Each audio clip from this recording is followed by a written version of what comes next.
Hi friends, welcome to SP study hub. ఈ క్లాస్లో మనం పర్సంటేజ్ సంబంధించిన most important and tough questions 10 questions చూద్దాం.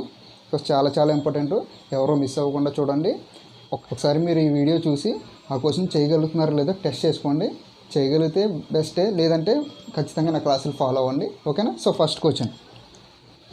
In a trapezium, parallel sides are in the ratio 2:3. If the height and parallel sides are increased by 20%, then find the percentage change in area of trapezium. ఇక్కడ trapezium సంబంధించి area అడుగుతున్నాడు. Area అనేది increase అంటే అక్కడ sides ఉంటాయి కదా, sides height increase చేస్తున్నారంట. Increase చేస్తే అప్పుడు ఏరియా అనేది ఏ విధంగా ఇంక్రీజ్ అయ్యిద్ది అనేది క్వశ్చన్ అనమాట. సో దీనిలో అసలు మనం కష్టపడాల్సిన పనే లేదు, సింపుల్ లాజిక్. కాకపోతే క్వశ్చన్ చూడడానికి అలా అనిపిస్తూ ఉంటుంది.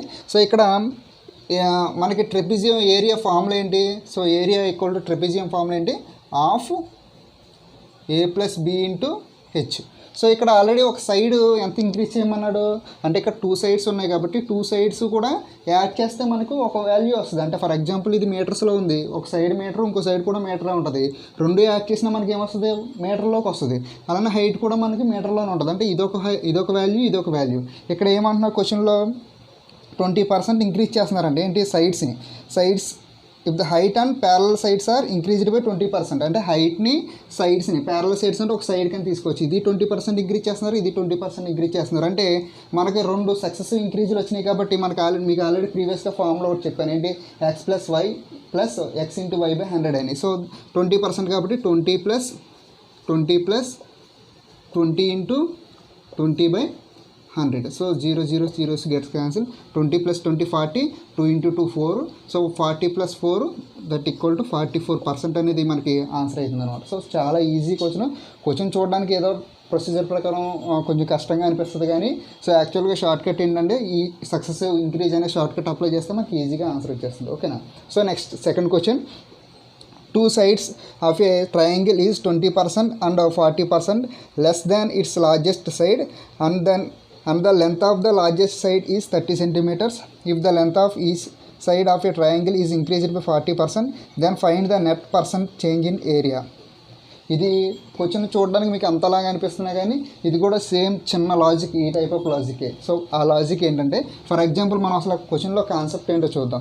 సో అక్కడ ఏంటంటే సైడ్స్ అనేవి ఆ లార్జెస్ట్ సైడ్ కంటే ఎంత తక్కువ ఉన్నాయని చెప్పాడు. So for example largest A B C అనే 3 సైడ్లు ఉన్నాయనుకోండి. సో లార్జెస్ట్ సైడ్ 100% అనుకోండి. సో లార్జెస్ట్ సైడ్ 100% అయితే మిగిలిన సైడ్స్ ఏ విధంగా ఇచ్చాడు? 20%, 40% లెస్ అన్నాడు. సో 20% లెస్ అంటే ఇది ఏమైంది? 80% అవుద్ది. ఓకేనా? సో ఇది 40% లెస్ అంటే 60% అయింది. అంటే టోటల్గా మనకి ఈ విధంగా ఉన్నాయన్నమాట సైడ్స్ రేషియో. సో ఏమైంది? ఇప్పుడు క్యాన్సిల్ చేస్తే పర్సంటేజ్లు అన్నీ క్యాన్సిల్ అయిపోతాయి. So therefore 4:3:5. ఓకేనా? మీకు ఈ నెంబర్స్ చూస్తుంటే ఏమనిపిస్తుంది? రైట్ యాంగిల్ ట్రిప్లెట్స్ ఇవి. సో రైట్ యాంగిల్ ట్రిప్లెట్స్ అంటే ఏంటి? 4² + 3² అంటే 25 = 5². So right angle Pythagoras formula ఏంటి? Hypotenuse square equal to side square plus side square apply చేస్తే అంటే మనకి ట్రయాంగిల్ ఈ విధంగా ఉంటుంది అనమాట ఇది. సో అంటే హైపోటెన్యూస్ 5, 4, 3. సో ఈ టైప్ ఆఫ్ ప్రాబ్లమ్. సో ఇప్పుడు రైట్ యాంగిల్ ట్రయాంగిల్కి ఏరియా ఫార్ములా ఏంటి? Half BH. ఇక్కడ బి ఎంత? 4, బి ఎంత? బేసు 3, హైట్ ఎంత? 4. అంటే 2 మెజర్మెంట్స్. ఓకే, మనకి క్వశ్చన్లో ఏం అడిగాడంటే if the length of each side of a triangle is increase by 40%, then find the net percentage change in area. ఇక్కడ ఈచ్ సైడ్ని 40% ఇంక్రీజ్ చేస్తే ఏరియాలో చేంజ్ ఏ విధంగా వస్తుంది అని అడుగుతారు. సో ఇక్కడ ఏరియా అంటే ఇది కదా, ఇక్కడ మనకి ఏరియాలో ఫిగర్స్ ఏమొచ్చినాయి? Base, height. అంటే అంటే ఇది కూడా ఒక సైడ్ కింద వస్తుంది, హైట్ కూడా. సో బేస్ అనేది కూడా ఒక సైడ్, అంటే 2 సైడ్లు ఉన్నాయి. 2 సైడ్ని సక్సెసివ్ ఇంక్రీజ్ ఎంత? 40% ఇంక్రీజ్ చేయాలి. సో 40% ఇంక్రీజ్ చేస్తే 2 సక్సెసివ్ ఇంక్రీజ్లు కాబట్టి సేమ్ ఈ ఫార్ములా యూజ్ చేయొచ్చా? సో ఏమైంది ఇప్పుడు? 40 + 40 into 40 by 100. So 0 gets cancelled. So therefore 40 + 40 80 + 4 × 4 16. So therefore 96% అనేది ఏరియాలో అంటే ట్రయాంగిల్ ఏరియాలో చేంజ్ అనేది రావడం జరుగుతుంది. సో క్వశ్చన్ చూడడానికి మీకు అలా అనిపిస్తున్నా కానీ దానిలో ఉన్న లాజిక్ ఏంటో చూడండి. జస్ట్ అక్కడ 2 ఫిగర్స్ మాత్రం సక్సెస్ ఇంక్రీజ్ అవుతున్నాయి కాబట్టి ఈ విధంగా చేస్తే మనకి ఈజీగా ఆన్సర్ అనేది వస్తుంది. కాకపోతే మీకు ఇక్కడ ఈ కాన్సెప్ట్ అర్థం అవ్వాలి. సో ఈ కాన్సెప్ట్ మీకు అర్థమైతే తర్వాత ఈ షార్ట్ కట్ అప్లై చేయాలనే విషయం మీకు తెలుస్తుంది. Okay, third question. In a fraction, if numerator is decreased by 30% and again increased by 1/7%, similarly, if denominator is increased by 20% and again increased by 12.5%, then resultant fraction becomes 25/63. By how much percent denominator is greater than numerator? So, ఈ question కొంచెం జాగ్రత్తగా observe చేయండి. ఇక్కడ మనకి fraction for example x by y ఫామ్లో ఉందనుకోండి fraction. ఇక్కడ numerator ఏమవుతుందంట? So numerator అనేది ఫస్ట్ ఏమవుతుంది? ఫస్ట్ 30% డిక్రీజ్ అవుతుంది. 30% డిక్రీజ్ అవుతుందంటే ఎంత అవుతుంది మనకి? 70 అవుతుంది. ఓకేనా? సో నెక్స్ట్ 7 1/7% ఇంక్రీజ్ అవుతుందంట. 7 1/7 ఎంతో మనకి తెలియాలి. 7 1/7% ఈక్వల్ ఎంత అవుతుందంటే 1/14 అవుతుంది. మీకు ఆల్రెడీ స్టార్టింగ్ వాల్యూస్ చెప్పాను. సో ఆ వాల్యూస్ మీకు గుర్తుంటే ఈజీగా వేయగలుగుతారు. సో అంటే ఇంత ఇంక్రీజ్ అవుతుంది అనమాట. ఇంత ఇంక్రీజ్ అయిందంటే మీకు ఫర్ ఎగ్జాంపుల్ 1కి 1/14% ఇంక్రీజ్ అయిందంటే ఏమవుతుంది మనకి? ఇప్పుడు ఆన్సర్ 15/14 అవుతుంది. ఓకేనా? 15/14. సో దేర్ఫోర్ ఇక్కడ మనకి వాల్యూ ఏమయ్యాలి? 15/14 అన్నమాట. ఓకేనా? సో నెక్స్ట్ ఏం చూడాలి? డినామినేటర్ అంట. డినామినేటర్ ఏమవుతుంది? 20% ఇంక్రీజ్ అవుతుందంట. సో డినామినేటర్ అంటే ఏమొస్తుంది ఇక్కడ మనకి? y. 20% ఇంక్రీజ్ అంటే ఎంత అవుతుంది మనకి? 120. ఓకేనా? నెక్స్ట్ 12.5% ఇంక్రీజ్ అవుతుంది మళ్ళీ. 12.5% ఇంక్రీజ్ అంటే 12.5% ఏమవుతుంది? 12.5% ఈక్వల్ టు 1/8 అవుతుంది. మీకు ఆల్రెడీ స్టార్టింగ్ వాల్యూ చెప్పాను కదా. సో 1/8 అంటే 1/8 అంటే 1/8 ఇంక్రీజ్ అయిందంటే మనకి ఆన్సర్ ఏమవుతుంది? 2 యాడ్ చేస్తే 9/8 అవుతుంది అనమాట. ఓకేనా? అంటే ఇప్పుడు ఇక్కడ మనం ఏమయ్యాలి? కింద డినామినేటర్లో 9/8 వేయాలి. సో 8 పైకి వెళ్ళిపోతే 8/9 అవుతుందంట. సో ఈక్వల్ టు ఆ ఫ్రాక్షన్ ఏమవుతుందంట మనకి? 25/63 అవుతుందంట. ఓకేనా? సో ఇక్కడ వాల్యూస్ జాగ్రత్తగా క్యాన్సిల్ చేసుకోండి. ఏమవుతుంది? 0 0 క్యాన్సిల్, 7 14లో 2 టైమ్స్ క్యాన్సిల్ అవుతుంది, 2 దీనిలో 4 టైమ్స్ క్యాన్సిల్ అవుతుంది, 4 దీనిలో 3 టైమ్స్ క్యాన్సిల్ అవుతుంది, 3 దీనిలో 5 టైమ్స్ క్యాన్సిల్ అవుతుంది, 5 దీనిలో 5 టైమ్స్ క్యాన్సిల్ అవుతుంది. ఓకేనా? సో 9 దీనిలో 7 టైమ్స్ క్యాన్సిల్ అవుతుంది. So therefore x/y equal to 5/7. x/y equal to 5/7. మీకు అర్థం కాకపోతే మళ్ళీ బ్యాక్ చేసి చూడండి calculation. So x/y equal to 5/7. ఇప్పుడు మనకి క్వశ్చన్లో ఏమడిగాడు? By how much percent denominator is greater than numerator. అంటే డినామినేటర్ అనేది న్యూమరేటర్ కంటే ఎంత పర్సెంట్ ఎక్కువ అంటున్నాడు. సో ఎంత ఎక్కువ మనకి? 2 పార్ట్స్ ఎక్కువ కాబట్టి దేర్ఫోర్ 2/5 × 100. సో 5 దీనిలో 20 టైమ్స్ క్యాన్సిల్ అవుతుంది. 20 × 2 40% అనేది మనకి ఆన్సర్ అవుతుంది. Okay, next question number 4. Income of A person is 166.66% more than his savings if his income is increased by 11% and expenditure is increased by 14%. If his current saving is 954, find his initial income. ముందర question చదవాలి అందరూ. Question చదివాక చేయడం మొదలు పెట్టాలి. ఎందుకంటే starting ఒక్కో point బట్టి చేసుకుంటూ వెళ్ళిపోతే మనకేం అర్థం కాదు. ముందర అసలు క్వశ్చన్ చదివి క్వశ్చన్లో ఏం అడిగాడు, మనకి ఏమి ఇచ్చాడు, ఏం చేయొచ్చు అన్న ఆలోచన అప్పుడు రావాలన్నమాట. సో ఇప్పుడు మన క్వశ్చన్లో చూస్తే ఏమొచ్చింది ఇక్కడ ఆలోచన? Income of A person is 166.66 అంటే 166.66% అంటే దీన్ని ఎలా రాసుకోవచ్చు మనం? 100% ప్లస్ 66.66% కింద రాసుకోవచ్చా? సో దేర్ఫోర్ 100% అంటే వాల్యూ ఎంత? 1. 66.66 అంటే ఎంత అవుతుంది? 2/3 అవుతుంది. సో వాల్యూస్ గుర్తుండాలి, 2/3. సో దేర్ఫోర్ ఫైనల్గా ఆన్సర్ ఎంత అవుతుంది ఇక్కడ మనకి? 5/3 అనేది మనకి వాల్యూ. అంటే 166.66 వాల్యూ ఎంత వచ్చింది ఇక్కడ మనకి? 5/3 అనేది రావడం జరిగింది. ఓకే, ఇప్పుడు మనకి నెక్స్ట్ ఇంకేమి ఇచ్చాడు? If is income is increased by 11%.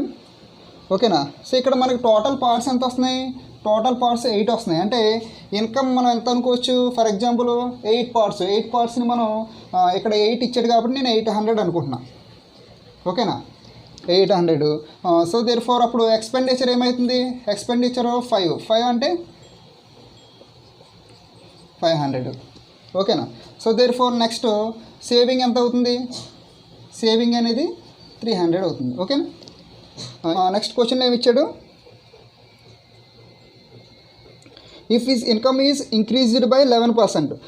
So income అనేది 11% ఇంక్రీజ్ చేశాడంట. సో 800లో 1% ఎంత అవుతుంది, 800లో 1% 8 అవుతుంది, 11% ఎంత అవుతుంది, 88 అవుతుంది. So therefore fresh value ఎంత అవుతుంది, 888 అవుతుంది. ఓకేనా. నెక్స్ట్ ఎక్స్పెండిచర్ ఎంత ఇంక్రీజ్ చేశారు ఇక్కడ, ఎక్స్పెండిచర్ ఇంక్రీజ్ బై 14%. ఓకేనా. 1% ఈక్వల్ ఎంత, 500లో 5, 14% ఎంత అవుతుంది, 70. సో దేర్ ఫోర్ టోటల్ ఎంత అవుతుంది, 570 అవుతుంది. ఓకేనా. సో దేర్ ఫోర్ 888 అనేది ఇన్కమ్ అయితే ఎక్స్పెండిచర్ కూడా 570 అయితే దేర్ ఫోర్ సేవింగ్ ఏమవుతుంది, దీనిలోంచి దీన్ని తీసేయడమే కదా సేవింగ్ అంటే. సో 800 నుంచి 500 తీసేస్తే 300. సో దేర్ ఫోర్ దీనిలోంచి కూడా దీనిలో తీసేయండి, ఎంత అవుతుంది 318. సో 318 అనేది మనకి సేవింగ్ అవుతుంది. ఇప్పుడు మనకి క్వశ్చన్లో ఏమి ఇచ్చాడు, if is current saving is 954 అంటే 318 ఏమవుతుంది, 954 అవుతుంది. ఓకేనా. సో దేర్ ఫోర్ మనకు కావాల్సింది ఏంటి, find his initial income. So therefore initial income అంటే ఏమవుతుంది, ఇనిషియల్ ఇన్కమ్ అంటే 800. So 800 equal to how much. ఓకేనా. So therefore 800 by 318 into 954 అనమాట. ఓకేనా. సో ఇది దీనిలో ఎన్ని టైమ్స్ క్యాన్సిల్ అవుతుంది అంటే 3 టైమ్స్ క్యాన్సిల్ అవుతుంది. సో 8 ఇంటూ 3 2400 అనేది మనకి ఆన్సర్ అవుతుంది. ఓకే. సో అబ్జర్వ్ చేయండి, ఇక్కడ మనకి ఆల్రెడీ ఇన్కమ్ మనం ఇదంతా కూడా జస్ట్ ఇమాజిన్ చేసుకున్నాం అనమాట. సో ఇదేంటి 800 అనే విషయం మనకు తెలియదు, జస్ట్ ఇమాజిన్ చేసుకున్నాం. ఇమాజిన్ చేసుకుంటే మనకి సేవింగ్ అనేది ఎంత వచ్చింది, 318. కానీ క్వశ్చన్లో ఆల్రెడీ సేవింగ్ ఎంత ఇచ్చాడు, 954 ఇచ్చాడు. సో దెర్ ఫోర్ ఇది అవుతుంది అనమాట. 318 ఈక్వల్ టు 954 అయితే అప్పుడు మనకి ఇనిషియల్ ఇన్కమ్, ఇది నార్మల్ ఇన్కమ్ కదా, ఇంక్రీజ్ చేశాక కదా మనకు అడుగుతుంటా. ఇనిషియల్ ఇన్కమ్ ఎంత, 800. సో 800 ఎంత అవుతుంది. సో దెర్ ఫోర్ మనకి ఈ విధంగా క్యాలిక్యులేట్ చేస్తే 2400 అనేది మనకి ఆన్సర్ అవుతుంది. ఓకేనా. Next question number 5, A man spends 80% of his income with an increase in the cost of living, his expenditure increases by 37 1/2% and his income increases by 16 2/3%. his present savings are. Okay, question జాగ్రత్తగా observe చేయండి. ఇక్కడ ఏమి ఇచ్చాడంటే మనకి ఏ man spends 80% of his income అంట. 80%ని ఇన్కమ్ని spend చేస్తున్నాడు, ఇన్కమ్లో 80%ని spend చేస్తున్నాడంట. అయితే ఇక్కడ మన క్వశ్చన్లో కీ పాయింట్ ఏమి ఇచ్చాడు, with an increase in the cost of living his expenditure increases by 37 1/2 and his income increases by 16 2/3. So ఇక్కడ 2 వాల్యూస్ ఇచ్చాడు మనకి. ఎక్స్పెండిచర్ ఏమి ఇచ్చాడు, ఎక్స్పెండిచర్ ఎంత ఇంక్రీజు, 37 1/2%. సో దీని వాల్యూ రూపంలో రాసుకుంటే ఏమైంది మనకి అంటే 75/2 కాబట్టి 3/8 అనేది మనకి ఎక్స్పెండిచర్ అవుతుంది. అలానే ఇన్కమ్ ఇంక్రీజ్ అన్నాడు. ఇన్కమ్ ఎంత ఇంక్రీజ్ ఇచ్చాడు, 16 2/3%. 16 2/3% అంటే ఎంత అవుతుంది, 1/6 అవుతుంది. అంటే ఇక్కడ మన కీ పాయింట్ ఏమి ఇచ్చాడు, ఇన్కమ్ 1/6% అంటే మనం ఇప్పుడు ఇన్కమ్ నేను ఏమనుకుంటానంటే 1/6 ఉంది కాబట్టి ఇన్కమ్ నేను 600 అనుకుంటున్నాను. నెక్స్ట్ స్టార్టింగ్ ఏమి ఇచ్చాడు question, A man spends 80% of his income అంటే ఎక్స్పెండిచర్ ఏమవుతుంది 80%, దీనిలో 80% అంటారు. సో దీనిలో 80% ఎంత అవుతుంది 480. ఓకేనా. 600లో 80% ఎంత 480. So therefore income 600, expenditure 480. So therefore saving ఎంత అవుతుంది, సేవింగ్ అనేది 120 అవుతుంది. ఓకేనా. So saving 120. ఇప్పుడు మనకి క్వశ్చన్లో ఇన్కమ్ ఏం చేశాడు, 16 2/3% ఇంక్రీజ్ చేశాడు కాబట్టి అంటే 1/6 పార్ట్ ఇంక్రీజ్ చేశాడు. సో 1/6 పార్ట్ ఇంక్రీజ్ చేస్తే ఏమవుతుంది ఇక్కడ 7/6 అవుతుంది. సో 7/6 ఇంటూ 600 ఏమవుతుంది మనకి న్యూ వాల్యూస్ 700 అవుతుంది. ఓకేనా. ఎక్స్పెండిచర్ ఈక్వల్ టు 37 1/2% ఇంక్రీజ్ చేశాడు కాబట్టి వాల్యూ ఎంత 11/8. సో 11/8తో మల్టిప్లై చేస్తే మనకి ఇక్కడ న్యూ ఎక్స్పెండిచర్ వస్తుంది. సో ఏమవుతుంది అప్పుడు 8 48లో అంటే రఫ్గా చేసుకోండి, 480 ఇంటూ 11/8. సో ఇది ఎన్నిసార్లు క్యాన్సిల్ అవుతుంది, 6 టైమ్స్ క్యాన్సిల్ అవుతుంది, 60 టైమ్స్. సో దేర్ ఫోర్ ఏమవుతుంది 660. సో దేర్ ఫోర్ సేవింగ్ ఎంత అవుతుంది, సేవింగ్ 40. మన క్వశ్చన్లో ఏమి అడిగాడు, is present savings are. Present savings are అంటే ఏమవుతుంది, ఇది 40 సేవింగ్స్ని ఫైండ్ అవుట్ చేయండి. ఏమవుతుంది 40/700 into 100. So zeros gets cancel. Therefore 40/7 అంటే ఎంత అవుతుంది 5/7% అనేది మనకి ఆన్సర్ అవుతుంది. ఓకేనా. Next question number 6, The hourly wages of a female labor are increased by 12.5%, whereas the weekly working hours are reduced by 8%. Find the percentage change in the weekly wages if she was getting 1200 per week for 50 hours previously. Okay, ఇక్కడ క్వశ్చన్లో మనకి starting ఎక్కడి నుంచి చేయాలి? Labour increased by 12.5% అంటే labour increased by 12.5% అంటే 12.5% ఏమవుతుంది? 12.5% అంటే మనకి ఈక్వల్ టు 1/8. ఓకేనా? సో 12.5% ఇంక్రీజ్ అయిన న్యూ వాల్యూ ఎంత అవుతుంది మనకి? న్యూ వాల్యూ 9/8 అనేది న్యూ వాల్యూ అవుతుంది. అసలు ఫస్ట్ మనం చేయాల్సింది ఏంటి? వీక్లీ వేజెస్ చూడాలి. సో వీక్లీ వేజెస్ మనం ఎలా క్యాలిక్యులేట్ చేస్తాం? Hours into wages. Weekly wages ఎలా క్యాలిక్యులేట్ చేస్తాం మనం? హవర్స్ ఇంటూ వేజెస్ కింద క్యాలిక్యులేట్ చేస్తాం. సో ఏమవుతుంది ఇప్పుడు ఇక్కడ స్టార్టింగ్ ఎంత ఉండేవారు? స్టార్టింగ్ అంటే ఇంక్రీజ్డ్ బై 12.5% కదా, అంటే స్టార్టింగ్ ఎంత ఉండేవారు? స్టార్టింగ్ 8 ఉండేవారు. సో నెక్స్ట్ ఇంక్రీజ్ అయితే ఎంత అయింది? 9 అయింది. ఓకేనా? ఇప్పుడు మనకి ఇక్కడ పర్సన్స్ వచ్చేసారు. ఓకేనా? పర్సెంట్ వచ్చేసారు. ఇప్పుడు మనకి కావాల్సింది ఏంటి? వాళ్ళు ఎంత వర్క్ చేశారు, అంటే ఎంత టైం చేశారు అన్నది తెలిసింది అనుకోండి. సో దాన్ని బట్టి మనం వేజెస్ అనేది మనం ఫైండ్ అవుట్ చేయొచ్చు. ఓకేనా? సో ఇప్పుడు నేను నెక్స్ట్ ఏమి ఇచ్చాడు మనకి అక్కడ? 8% వర్కింగ్ అవర్స్ రెడ్యూస్ అయిందంట. సో వర్కింగ్ అవర్స్ రెడ్యూస్ అయిందంటే 8% ఈక్వల్ టు ఏమవుతుంది? 2/25 అవుతుంది. ఓకేనా? సో 2/25 అంటే ఏమవుతుంది ఇక్కడ మనకి? 25. సో టూ పార్ట్స్ రెడ్యూస్ అయింది కాబట్టి 23. సో దేర్ఫోర్ రెండు మల్టిప్లై చేస్తే 4/25 ఎంత? 100. సో 8/25 అంటే 200. సో ఇదేమవుతుంది? 207. సో ఎంత రెడ్యూస్ అయింది, ఎంత ఇంక్రీజ్ అయింది ఇక్కడ? 7 పార్ట్స్ ఇంక్రీజ్ అయింది. ఓకేనా? సో దేర్ఫోర్ మనకి ఫైండ్ అవుట్ చేయమన్నది ఏంటి?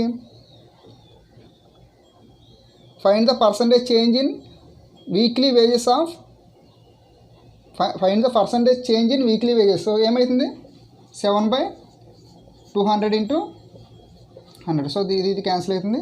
సో 7/2 అంటే ఎంత అవుతుంది మనకి? 3.5% అనేది మనకి ఆన్సర్ అవుతుంది. ఓకేనా? క్వశ్చన్లో ఏమడిగారంటే లేబర్ని ఇంక్రీజ్ చేశారంట 12.5%, అలానే వాళ్ళ యొక్క అవర్స్ని రెడ్యూస్ చేశారంట. అయితే ఫైనల్గా మనకి పర్సంటేజ్ చేంజ్ ఏంటి అనేది అడుగుతున్నాడు. సో ఇక్కడ లేబర్ ఇంక్రీజ్ చేస్తా అంటే 12.5 అంటే 1/8 ఇంక్రీజ్ చేశారంటే 1 + 1/8 ఏమవుతుంది? 9/8. అంటే ప్రీవియస్గా 8 పార్ట్స్ ఉండేవారు, ఇప్పుడు 9 పార్ట్స్ అయ్యారు. అంటే ఇక్కడ కూడా సేమ్ మళ్ళీ 8% అవర్స్ డిక్రీజ్ అయినాయి. అంటే ప్రీవియస్గా 25 పార్ట్స్ చేసేవారు, ఇప్పుడు 2 పార్ట్స్ డిక్రీజ్ అయింది. 2 పార్ట్స్ డిక్రీజ్ అయిందంటే మనకి ఇప్పుడు ప్రీవియస్గా ఎంత చేస్తున్నట్టు? 23/25. అంటే ఇప్పుడు 2 పార్ట్స్ ఇప్పుడు ప్రజెంట్ ఏం చేస్తున్నారు? ఇక్కడ 25 పార్ట్స్ చేసేవారు, ఇప్పుడు 23 పార్ట్స్ చేస్తున్నారు. కాబట్టి ఈ రెండు మల్టిప్లై చేస్తే మనకి వాళ్ళ టోటల్ వేజెస్ వస్తాయి అనమాట. సో ఇప్పుడు నెట్ చేంజ్ చూడొచ్చు. అక్కడ నెట్ చేంజ్ ఎంత? 7 పార్ట్స్. దీంతో పోల్చి చెప్పాలి కాబట్టి 7/20 × 100 అనేది మనకి కాల్కులేట్ చేస్తే 3.5 అనేది ఆన్సర్ అవుతుంది. ఓకేనా? So next 7th question. In a company of 50 employees and 12 managers, each employee got sweets that are 25% of the total number of employees and each manager got sweets that are 30% of the total number of employees. Total number of sweets got by all the employees in what % of the total number of sweets got by all the managers. Okay, ఇక్కడ మొత్తం employees ఎంతమంది ఉన్నారంట? So employees 50 employees ఉన్నారంట. Managers ఎంత? Managers 12 ఉన్నారంట. ఇప్పుడు ఒక్కొక్క ఎంప్లాయీకి ఎన్ని స్వీట్స్ వస్తున్నాయంట? టోటల్ అంటే each employee got sweets that are 25% of the total number of employees. అంటే దీనిలో 25% ఒక్కొక్కరికి వెళ్తుందండి. అంటే ఒక్కొక్కరికి ఎంత వెళ్తుంది? 25% అంటే ఎంత అవుతుంది ఆన్సరు? 12.5. అంటే ఒక్కొక్కరికి 12.5 అయితే 50 మెంబర్స్కి ఎంత అవుతుంది? 50 × 12.5. సో ఈ 0 ప్లేస్లో ఈ డెసిమల్ క్యాన్సిల్ అవుతుంది కదా. సో 525 ఏమవుతుంది? 625 స్వీట్స్ అనేవి ఎంప్లాయీస్కి వెళ్తున్నాయి. ఓకేనా? నెక్స్ట్ మేనేజర్స్ చూస్తే మేనేజర్స్కి ఏమవుతుందంటే టోటల్ నెంబర్ ఆఫ్ ఎంప్లాయీస్లో 30% ఒక్కొక్క మేనేజర్కి వెళ్తుందంట. అంటే 50లో 30% ఎంత అవుతుంది? 50లో 30% 15 అవుతుంది. అంటే ఒక్కొక్క మేనేజర్కి 15 స్వీట్స్ వస్తే 12 మేనేజర్స్కి ఎంత అవుతుంది? 12 × 15. 12 × 15 ఎంత అవుతుంది? 180 స్వీట్స్. అంటే టోటల్గా ఎంప్లాయీస్కి ఏమో 625 స్వీట్స్ వస్తున్నాయి, టోటల్ మేనేజర్స్కి ఏమో 180 స్వీట్స్ వస్తున్నాయి. ఇప్పుడు మన క్వశ్చన్ ఏంటంటే total number of sweets got by all the employees is what percent of the total number of sweets got by managers. అంటే ఇది దీనిలో ఎంత పర్సెంట్. సో అంటే ఇప్పుడు మనకు పర్సెంటేజ్ ఏమొస్తుంది 625/180 ఇంటూ 100. సో దేర్ ఫోర్ దీన్ని క్యాలిక్యులేట్ చేస్తే 347.22% అనేది మనకి ఆన్సర్ అవుతుంది. సో వాల్యూ సాల్వ్ చేయండి. ఓకేనా. Next question number 8. A candidate answer 55 of the questions in which 58% are right. How much percent he should answer rest questions right to that he may get 40% in the examination. Okay, question ఏంటంటే ఒక candidate 55% of the questions answer చేశాడు. అంటే టోటల్గా 100% ఉంటాయి. ఓకేనా. టోటల్గా ఎగ్జామ్లో మనకి 100% ఉంటాయి. 100% ఉంటే దానిలో ఎంత ఆన్సర్ చేశాడంటే వాడు 55% ఆన్సర్ చేశాడంట. ఓకేనా. 55% ఆన్సర్ చేశాడంటే ఎంత ఆన్సర్ చేయలేనట్టు 45% ఆన్సర్ చేయలేనట్టు. ఓకేనా. నెక్స్ట్ ఇంకేమి ఇచ్చాడు క్వశ్చన్లో, దీనిలో ఎంత రైట్ అంట 58% రైట్ అయినాయి అంట. 58% రైట్ అయినాయి అంటే రాంగ్ ఎంత అయితే అంటే మనకు తెలియదు. సో రాంగ్ ఎంత అయితే అంటే మనం ఏమనుకోవచ్చు అంటే ఎక్స్ అనుకోవచ్చు. ఓకేనా. సో ఇప్పుడు టోటల్గా ఏంటంటే టోటల్గా వాడికి ఏం కావాలంట అంటే 55 ఆన్సర్ చేశాడు. 55 ఆన్సర్లో 58% కరెక్ట్, ఇంకా 45% ఉంది కదా. సో రిమైనింగ్ ఎంత చేస్తే టోటల్గా వాడికి ఎంత రావాలంట 40% రావాలంట. సో దీన్ని మిక్చర్ అండ్ డెలిగేషన్లో అప్లై చేస్తే మనకి ఈజీగా ఆన్సర్ వస్తుంది. సో ఏమవుతుంది 40 minus X is to, so 58 minus 40 ఎంత అవుతుంది 18 అవుతుంది. ఓకేనా. సో ఇది రేషియో వచ్చింది. ఇప్పుడు మనకి యాక్చువల్గా రేషియో ఏమవుతుంది 55కి 45కి రేషియో ఎంత అవుతుంది 11:9 అవుతుంది. So therefore 11:9. ఇప్పుడు ఏం చేయొచ్చు, రెండింటిని క్రాస్ మల్టిప్లై చేయండి. క్రాస్ మల్టిప్లై చేస్తే ఏమవుతుంది 9 × 40 minus x equal to 11 × 18. So 9 దీనిలో ఎన్ని టైమ్స్ క్యాన్సిల్ అవుతుంది 2 టైమ్స్ క్యాన్సిల్ అవుతుంది. సో దేర్ ఫోర్ 11 × 2 ఎంత 22. సో ఎక్స్ అటు వైపుకి వెళ్ళి 22 ఇటుకి వస్తే ఎక్స్ ఈక్వల్ టు 18% అనేది మనకి ఆన్సర్ అవుతుంది. అంటే రిమైనింగ్ 45%లో 18% వాడు కరెక్ట్గా చేస్తే అప్పుడు టోటల్గా వాడికి ఎంత వస్తుందంట 40% యావరేజ్గా వస్తుంది అనమాట. ఓకేనా. Next question number 9. In a test consisting of 80 questions carrying 1 mark each, Anju answers 65% of the first 40 questions correctly. What percent of the other 40 questions does he need to answer correctly to score 75% in the entire test. So previous question లాంటిది. ఇక్కడ ఏంటంటే టోటల్గా ఎన్ని questions ఉన్నాయంట టోటల్గా 80 questions ఉన్నాయంట. ఓకేనా. So 80 questions ఉంటే ఫస్ట్ 40 క్వశ్చన్స్ అటెంప్ట్ చేశాడు. నెక్స్ట్ ఇంకేమి ఉంటాయి అటెంప్ట్ చేయాల్సినవి, నెక్స్ట్ ఇంకా 40 ఉంటాయి. ఓకేనా. ఇప్పుడు ఈ 40లో ఎన్ని కరెక్ట్ అటెంప్ట్ చేశాడంట, తను ఎన్ని కరెక్ట్ అటెంప్ట్ చేసింది 65% కరెక్ట్గా అటెంప్ట్ చేసిందంటే రిమైనింగ్ ఎంతో తెలియదు కాబట్టి, రిమైనింగ్లో ఎంత అటెంప్ట్ చేయాలో తెలియదు కాబట్టి సో రిమైనింగ్ ఎక్స్ అనుకుంటున్నాం. టోటల్ ఎంత రావాలి తనకి 75% రావాలి. For mixture and alligation apply చేస్తే డిఫరెన్స్ దీని డిఫరెన్స్ 75 మైనస్ ఏమవుతుంది 10, 75 minus 65. So therefore next x minus 75. ఇప్పుడు రేషియో ఏమైంది మనకి ఇక్కడ 1:1 అయింది. సో క్రాస్ మల్టిప్లై చేస్తే x minus 75 equal to 10. So therefore x equal to 85% అనేది మనకి ఆన్సర్ అవుతుంది. Okay. Next question number 10. The cost of wheat reduced by 28%. How much percent it's consumption increased such that the expenditure increases by 8%. Okay. Starting ఆ wheat యొక్క percent ఎంత ఉంది starting 100% ఉందనుకుందాం. So next అది ఎంత డిక్రీజ్ అయ్యిందంట 28% డిక్రీజ్ అయ్యిందంట. 100 28% ఎంత అవుతుంది 28 అవుతుంది. సో నెక్స్ట్ రిమైనింగ్ ఎంత ఉంటుంది 72 ఉంటుంది. ఓకేనా. నెక్స్ట్ ఫైనల్గా ఏంటంటే ఎక్స్పెండిచర్ ఇంక్రీజెస్ బై 8% అంట. సో ఎక్స్పెండిచర్ ఇంక్రీజెస్ బై 8% అంటే సో టోటల్గా ఎంత అవుతుంది మనకి 108 అవుతుంది అనమాట. సో 108% అవుతుంది. అప్పుడు అంటే మనకి ఇక్కడ 72 అనేది 108 అవ్వాలి. సో 72 అనేది 108 అవ్వాలంటే ఏం చేయాలి? సో రెండింటికి డిఫరెన్స్ ఎంత ఉంది? రెండింటి డిఫరెన్స్ 36 ఉంది. సో 36 అనేది 72లో ఎంత పర్సెంటో చూస్తే మనకి టోటల్గా ఎంత ఇంక్రీజ్ అయింది అన్నది మనకు తెలుస్తుంది అంటారు. So therefore 36 divided by 72 into 100. So ఇది దీనిలో 2 టైమ్స్ క్యాన్సిల్ అవుతుంది. సో అలానే ఇది దీనిలో 50 టైమ్స్. సో దేర్ ఫోర్ 50% అనేది మనకి ఆన్సర్ అవుతుంది అనమాట. ఓకేనా. సో ఇవి టఫ్ క్వశ్చన్స్. సో ఇంకా ఎవరైనా ఛానల్ సబ్స్క్రైబ్ చేయాలంటే సబ్స్క్రైబ్ చేయండి. సో నెక్స్ట్ వీడియోలో ఇంకా టఫ్ క్వశ్చన్స్ మనం డిస్కస్ చేసుకో. ఓకేనా. Thank you.